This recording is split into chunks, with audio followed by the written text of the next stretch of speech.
বিভিন্ন জায়গায় বিশেষ করে খাগড়াছড়ি আমাদের মাইনরিটি সম্প্রদায়ের উপর কিছু আক্রমণ হচ্ছে। আপনারা জানেন যে বাংলাদেশে একটা অন্তর্বর্তীকালীন সরকার চলছে, স্থায়ী সরকার নয়, এমার্জেন্সি সরকার যেটাকে বলে। তো ওইখানে অন্তর্বর্তী সরকারের প্রধান উপদেষ্টা মোহাম্মদ ইউনূস আপনার সংখ্যালঘু সম্প্রদায়ের সকল সম্প্রদায়ের লোককে আশ্বাস দিলেও আপনারা দেখতে পাচ্ছেন যে সোশ্যাল মিডিয়াতে আমরা বাংলাদেশের চিত্রটা আমরা কিছু অন্য রকমই দেখতে পাচ্ছি, যে বাংলাদেশের সংখ্যালঘু সম্প্রদায়ের যারা আছে তাদেরকে সেভ করতে পারছে না। প্রত্যেকদিন প্রতিনিয়ত কোন জায়গায় না কোন জায়গায় মাইনরিটিদের উপর আক্রমণ হচ্ছে।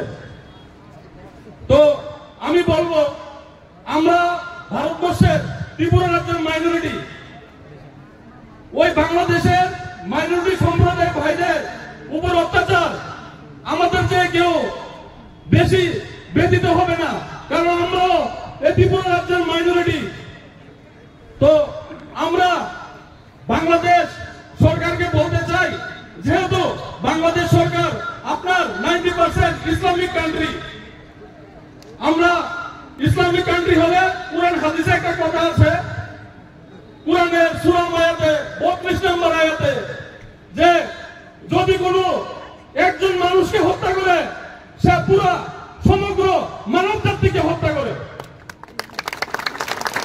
আমি আপনাদের মাধ্যমে বাংলাদেশ সরকারকে বলতে চাই যে আপনারা এই মাইনরিটিদের উপর অত্যাচার বন্ধ করুন।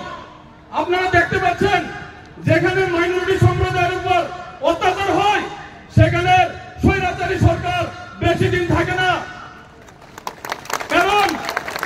কারণ আপনার সংখ্যাগুরুরা কখনো মাইনরিটিদের উপরে অত্যাচার মেনে নেয় না।